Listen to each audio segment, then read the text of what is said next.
Ako po si Gia Naisel Torofiel. At ako naman po si Rihanna Nicole Dionisio. At ako naman po si Angela Lapni B. Dionisio, nagmula sa Grade 5 Rizal. Sa patnubay po ng aming guro sa Araling Panlipunan na si Ginang Wendy Espiritu. Narito po kami upang ibahagi ang ekspedisyon o paglalakbay ni Magellan patungong Pilipinas. Ano nga ba ang mga pangyayari sa ekspedisyon ni Magellan patungo sa ating mahal na bansa? Tara, tuklasin natin ito sa pamamagitan ng miniature timeline. Ang ekspedisyon ni Magellan. Itinalagang mga kapitan ng bagong ekspedisyon sina Magellan at Valero.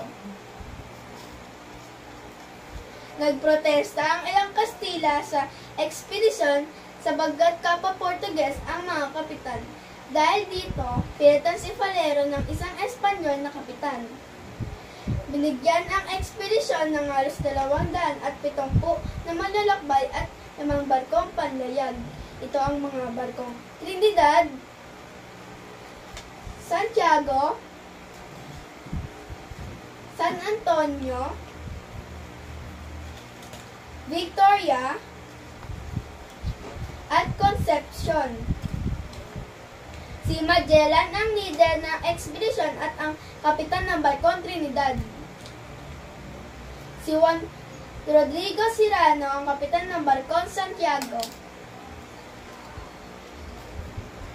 Si Juan Cartagena ang kapitan ng barkong San Antonio. Si Luis de Mendoza ang kapitan ng barkong Victoria. Si Gaspar de Quesada ang kapitan ng barkong Concepcion. Sa ekspedisyon ni Magellan, si Antonio Pigafetta ang nagsilbing tagatala ng mga kaganapan sa ekspedisyon. Umalis sina Magellan sa Espanya noong Setyembre 21, 1519.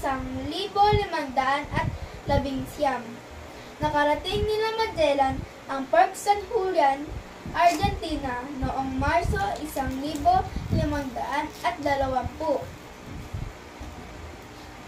Sa Port San Julian, Argentina, nagkaroon ng pag-aaklas laban kay Magellan. 2 ang nasawi kabilang ang mga kapitan, sina Quesada at Mendoza. Dahil dito kinakailangan silang palitan ni Juan Sebastian del Cano.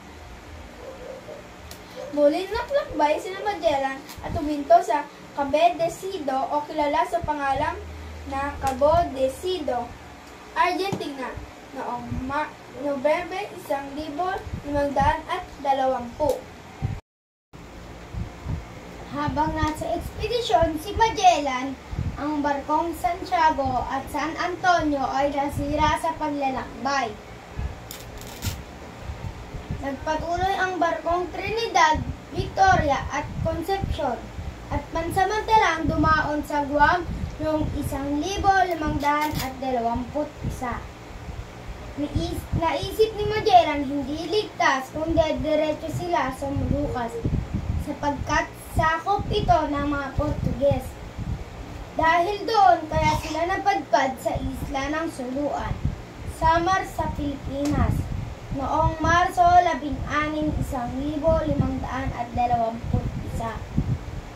Lumipat sila Magellan sa isla ng Humonhon at sinalubong ng mga katutubo mula sa kalapit na isla ng Suluan, Samar sa Pilipinas. Ipinaliwanag ni Magellan sa pamamagitan ng kanyang tagapagsalita na si Enrique na naroon sila upang ipalaganap ang Kristyanismo at hindi upang manggulo.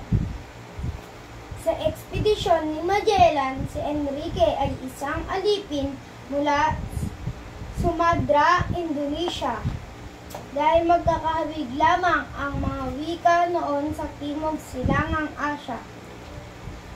Madaling naunawaan ni Enrique ang mensahe ng mga Pilipino sa mga Espanyol.